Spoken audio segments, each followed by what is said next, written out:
Hello friends, it's Evelyn here and a huge welcome back to the channel. This week is my third and final week looking at Shirtwaist September. I've really enjoyed creating over the past few months and it's been a really welcome distraction, my friends. So thank you all for your love and support for this, my very own little creative corner of the internet. Now, for that final foray into Shirtwaist September, I'm going to show you how I create one of my ultimate favourite accessories to go with shirt dresses. You might have seen it in last week's reveal, my friends. You might also be seeing it now. This, a matching cover belt. So, without further ado, let's chat supplies and creating your very own cover belts, which, yes, because I'm incredibly passionate about accessibility, especially when it comes to sewing creations, my friends, this is a really accessible make. Let's go. So friends, the cover belt that I bring you today is the product of much trial and error and several versions, including this one, which matches my recent popover dress creation. So let's talk supplies.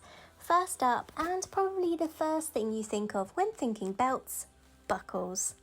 These buckleless versions are much cheaper than their buckled counterparts, and they're also much easier to come by and easier and more accessible to make into belts, with no need for eyelets, which can both be really difficult to attach and make and also to dress in and wear, especially if, like me, you have difficulties with your dexterity and fine motor skills.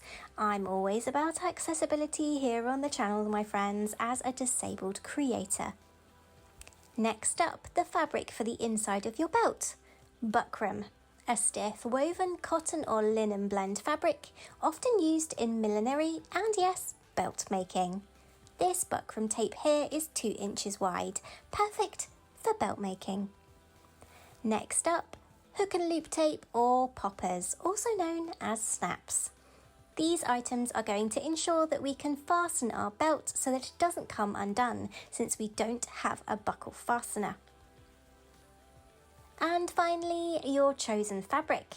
Here I have my scout dress fabric, a gorgeous Rose & Hubble spotty cotton poplin from my friends at Minerva. Supplies gathered, let's get making.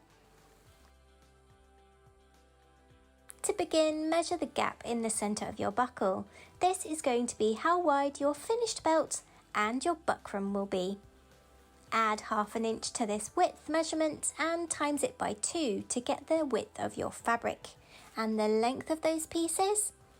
Your waist measurement plus approximately 9 inches for your fabric. And your buckram will be your waist measurement plus 8 inches, as you don't need a seam allowance for that. Cut out your fabric and your buckram pieces.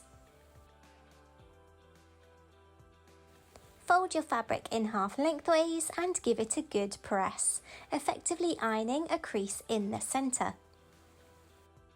Grab your buckram and place it on the wrong side of your fabric in line with this crease, 1/2 inch inwards from the edge of the raw fabric.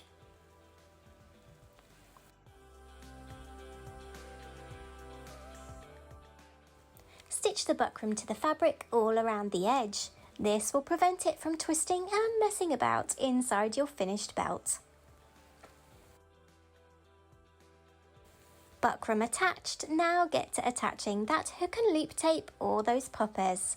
And I find the easiest way to do this and find out where your fasteners need to be positioned is to give it a try on around your waist, allowing 1 inch or 2 for your buckle to be attached later.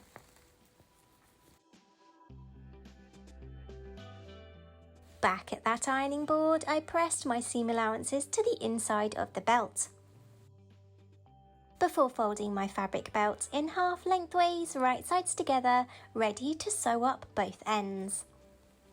Then folding my belt right sides out, ready to top stitch the lower edge closed.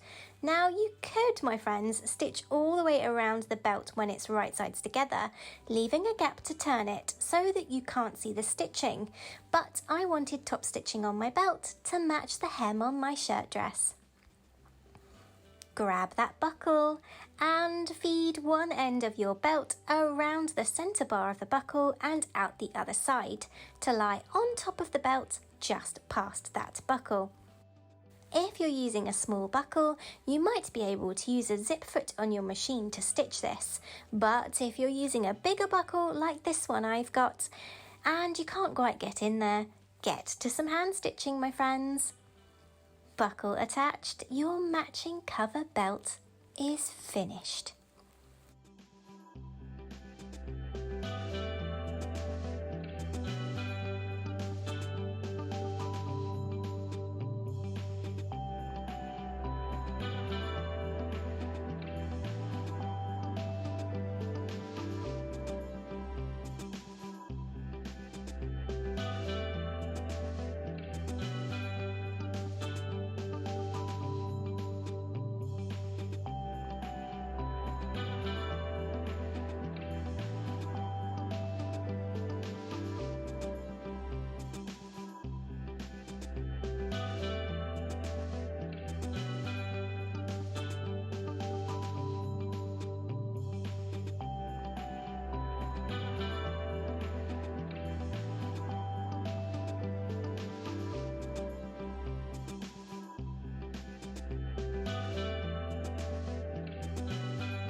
And there we have it, my friends, a really easy and accessible method of making belts to match your September shirt dress creations. I hope you like this idea as much as me. I was really keen to have a way to make belts that were easier and more accessible to dress in and wear, and I think I might have achieved just that.